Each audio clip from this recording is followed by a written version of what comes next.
Mr. Johnson, a businessman from Wisconsin, traveled to Louisiana for a work trip. As soon as he arrived, he sent an email to his wife, Jennifer, to let her know he had made it safely. Unfortunately, he mistyped the address, and the message was instead delivered to Mrs. Joan Johnson, the widow of a preacher who had just passed away. When she opened the email, she took one look at the screen and immediately fainted. After finally being revived, she shakily pointed at the message, which read, "Arrived safely, but wow, it's really hot down here." An old man was sitting on his porch when a young man walked up with a pad and pencil in his hand. "What are you selling, young man?" he asked. "I'm not selling anything, sir," the young man replied. "I'm the census taker." "A what?" the man asked. "A census taker. We are trying to find out how many people are in the United States." "Well," the man answered, "you're wasting your time with me. I have no idea." At a lively party, a woman scanned the crowd and spotted an attractive man standing alone. Wasting no time, she approached him with a confident smile. "Hi, my name is Carmen," she said. "That's a beautiful name," he replied. "Is it a family name?" "Nope," she grinned. "I gave it to myself because it reflects the things I love most, cars and men." Intrigued, she leaned in and asked, "What's your name?" With a slow smile, he answered, "BJ Titzenbeer." A active woman tells her plastic surgeon that she wanted her vaginal lips reduced in size because they were too loose and floppy. Out of embarrassment, she insisted that the surgery be kept a secret, and the surgeon agreed. Awakening from the anesthesia after the surgery, she found 3 roses carefully placed beside her on the bed. Outraged, she immediately calls in the doctor. "I thought I asked you not to tell anyone about my operation." The surgeon told her he had carried out her wish for confidentiality and that the first rose was from him. "I felt sad because you went through this all by yourself. The second rose is from my nurse. She assisted me in the surgery and empathized because she had had the same procedure done some time ago." "And what about the third rose?" she asked. "That's from a man upstairs in the burn unit. He wanted to thank you for his new ears." A man had just finished reading a new book called How You Can Be the Man of Your Own Home Again. He stormed into the kitchen and walked directly up to his wife. Pointing a finger in her face, he said sternly, "Firstly, from now on, you need to understand that I am the man of this house, and semi-accept that what I say goes. Secondly, you will prepare me a gourmet meal tonight, and when I'm finished eating my meal, you will serve me a sumptuous dessert afterward. Then, after dinner, you are going to go upstairs with me to our bedroom, where we will indulge in whatever forms of lovemaking that I choose, no matter what you might have said in the past. After that, you are going to draw me a warm bath so that I can relax. You will wash my back and towel me dry and bring me my robe. Then you will massage my feet and hands.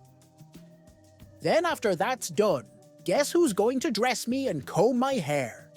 His wife replied, "The funeral director would be my guess."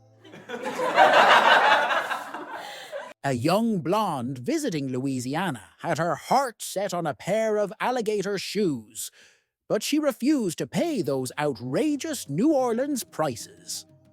Frustrated, she stormed out of a shop and marched straight into the swamp, determined to get a pair the old-fashioned way.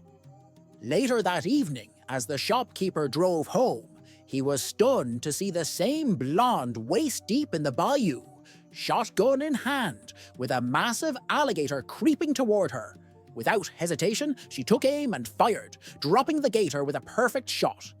The shopkeeper watched in disbelief as she dragged the beast onto the embankment, where several other lifeless alligators were already lined up. Then, to his utter shock, the blonde threw up her hands and groaned, "Damn it, this one isn't wearing any shoes either." A man stumbles upon a lost wallet containing $700.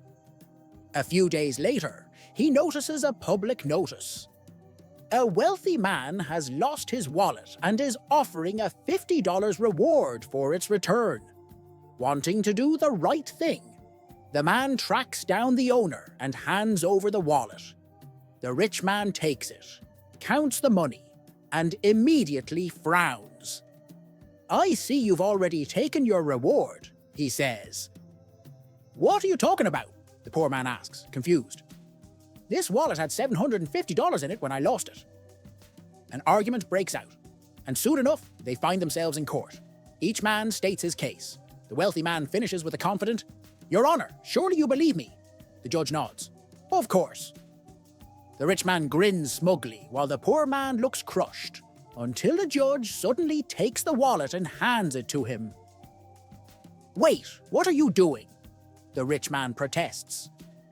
The judge calmly explains, "You are, without a doubt, an honest man. If you say your wallet had $750 in it, I believe you. But if this other man was a liar and a thief, he wouldn't have returned the wallet at all. So clearly, this must belong to someone else. If the rightful owner comes forward, they'll get the money. Otherwise, it stays with the man who found it." The rich man is furious. "But what about my money?" The judge shrugs. "Well, I guess we'll just have to wait until someone finds your wallet, with the $750 in it." A magician worked on a cruise ship, performing the same tricks every week since the audience always changed. But there was one big problem: the captain's parrot. The bird watched every show and figured out all the magician's secrets. During performances, he'd blurt out, "Look, it's not the same hat. He's hiding the flowers under the table. Hey, why are all the cards the ace of spades?" The magician was furious, but he couldn't do anything. After all, it was the captain's parrot. Then one day, the ship sank. The magician and the parrot ended up floating on a piece of wood in the middle of the ocean. For days, they just stared at each other, full of hatred, saying nothing. Finally, after a week of silence, the parrot sighed and said, "Okay, I give up. What did you do with the boat?" A man was walking down the street when a scruffy-looking homeless guy asked him for a couple of bucks for dinner. The man pulled out his wallet and said, "If I give you this, will you spend it on beer instead of food?" "No, I gave up drinking years ago," the homeless man replied. "What about gambling?" the man asked. "Nope, never gamble. Every penny counts just to survive." "Okay, will you spend it on golf instead?" The homeless man laughed. "Are you crazy? I haven't played golf in 20 years. "All right, last question. Will you blow it on a woman instead of food?" The homeless man scoffed. "What could I even get for 10 lousy bucks?" The man smiled and said, "Well, I'm not giving you the money. Instead, I'm taking you home for a huge homemade dinner from my wife." The homeless man was shocked. "Won't she be mad? I mean, I'm dirty." "I probably stink." The man grinned. "No. She needs to see what happens to a man when he gives up beer, gambling, golf, and women." A group of psychiatrists were at a conference when 4 of them decided to step out together. One of them turned to the others and said, "People always come to us with their guilt and fears. But who do we turn to when we have our own problems?" The others nodded in agreement. One of them suggested, "Since we're all professionals, why don't we take a moment to be open with each other?" The others agreed. The first psychiatrist spoke up. I have this uncontrollable urge to harm my patients. The second psychiatrist confessed. I have a thing for luxury, so I manipulate my patients into giving me money for all the expensive things I want. The third psychiatrist admitted. I'm involved in the drug trade and get my patients to help me with it. The fourth psychiatrist paused and said, well, I know it's supposed to be confidential, but I just can't keep a secret. A trucker walked into a truck stop cafe and placed his order. I'll have 3 flat tires, a pair of headlights, and some running boards, he said.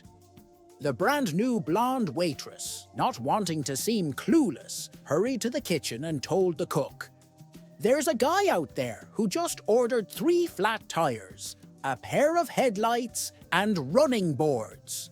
Does he think this is an auto parts store?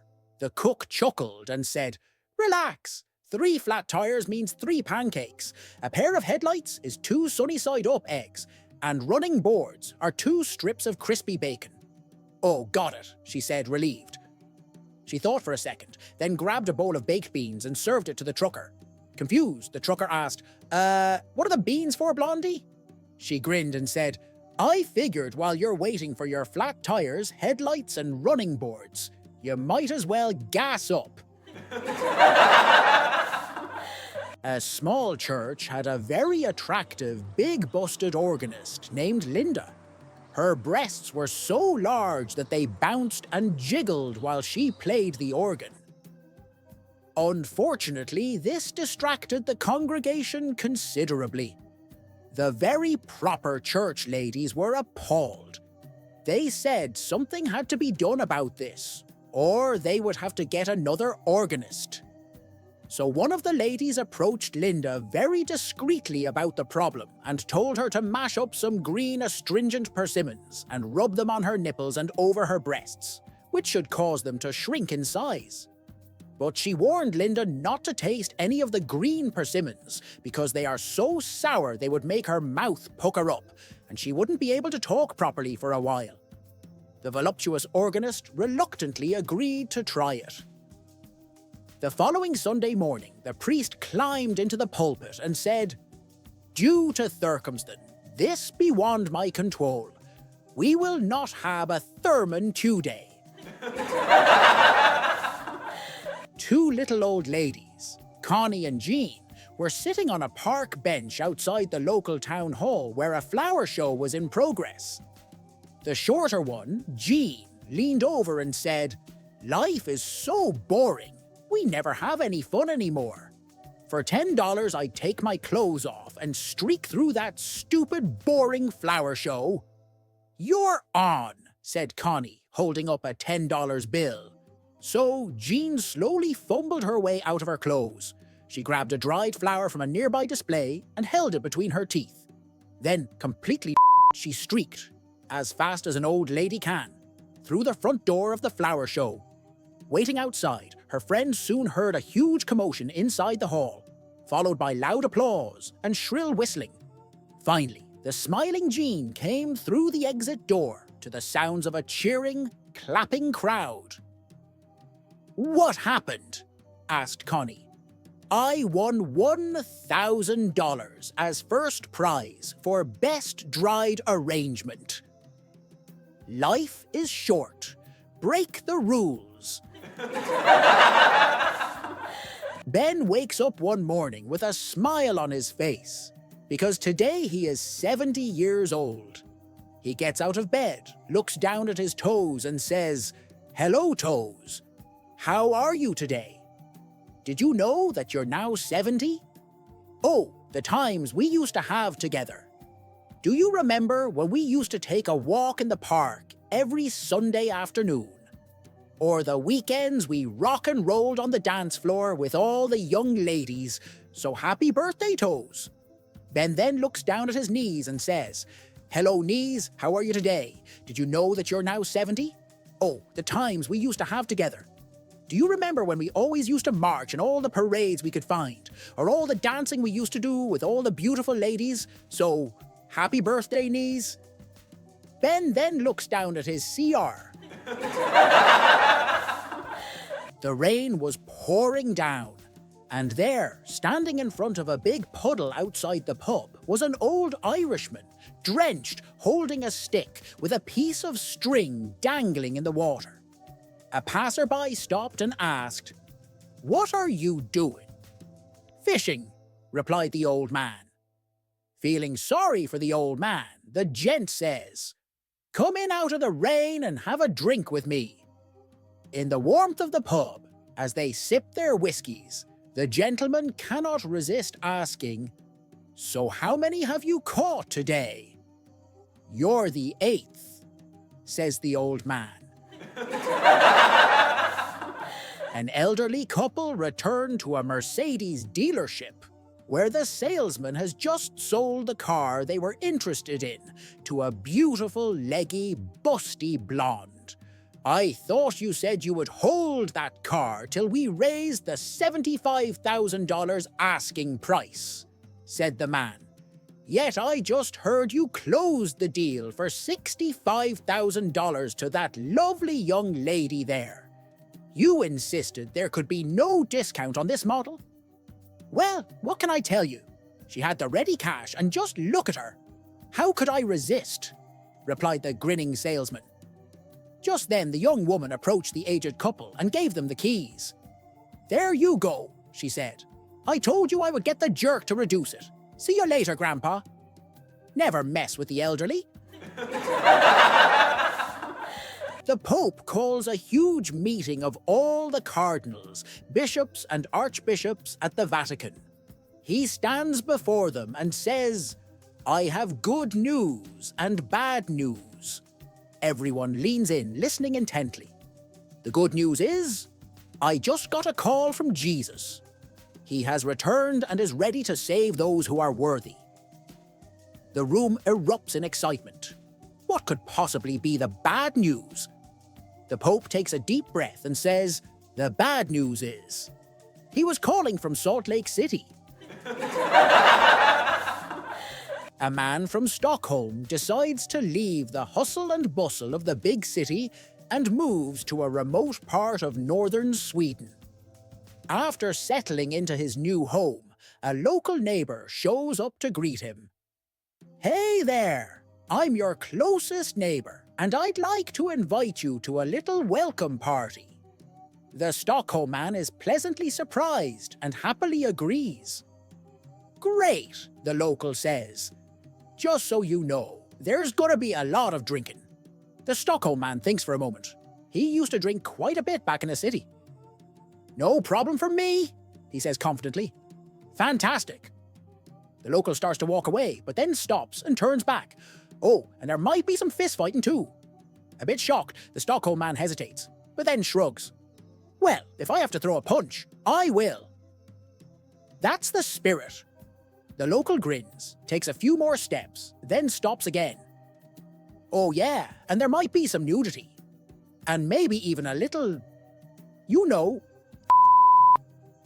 Now the Stockholm man is really surprised, but hey, he's had his fair share of fun before. Sounds interesting. Should I bring anything? Or dress a certain way? The local smiles and says, "Nah, don't worry about it. It's just gonna be you and me." A mother ant and her daughter were out for a walk in their underground city. They were having a lovely day until they came upon a group of protesters outside the Queen's domain. One with a sign reading, "It's time to go," spotted them and quickly approached. "Excuse me, ma'am. Can you spare a moment to take a look at some alarming literature and help support our cause?" he half shouted at her. The mother held up her hand and tried to pass, but the protester blocked her and continued. "It is imperative that we evacuate the colony. Did you know that the dirt we live in, that we raise our children in, contains magnesium and aluminum, and God knows what else?" Again, she politely but firmly shook her head, pulling her daughter along as the man shouted after her, "You owe it to your little girl to evacuate now." After they gained some distance, the young ant looked up worriedly at her mother. "Was that man right, Mommy? Are we in danger?" The mother smiled.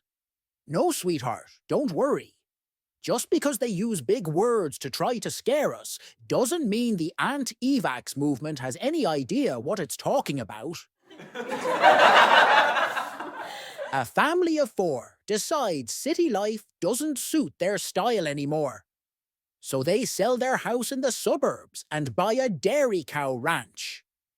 After a week or so, the dad and 2 sons are out mending the fences when their neighbour comes driving up the road and stops to introduce himself.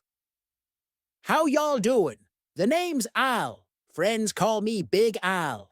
Are you folks new to the trials and tribulations of ranching?" The father said yes, and the pleasantries continued until Big Al asked if the family ranch had a name. "Well," said the father, "I wanted to name it the Flying Q." The wife suggested the Lazy A. My older son Gary was partial to the Barge A, and the younger one, Steve, liked the Pistol T.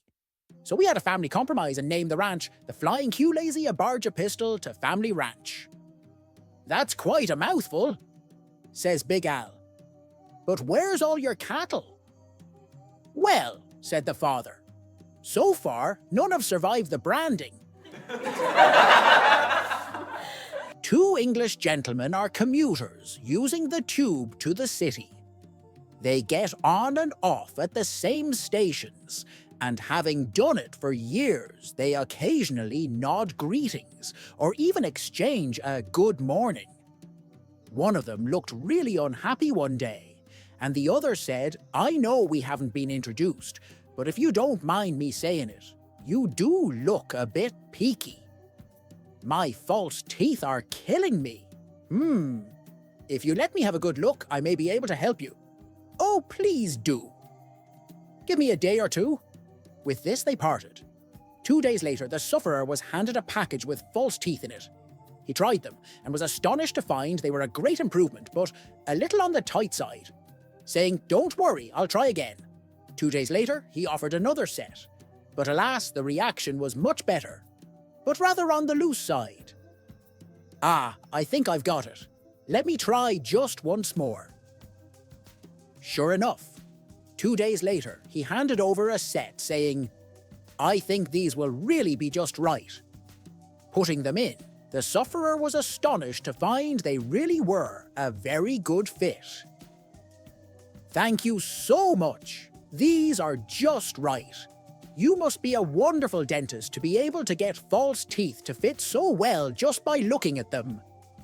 Laughing modestly, the man replied, "Oh, I'm not a dentist. I'm a funeral director."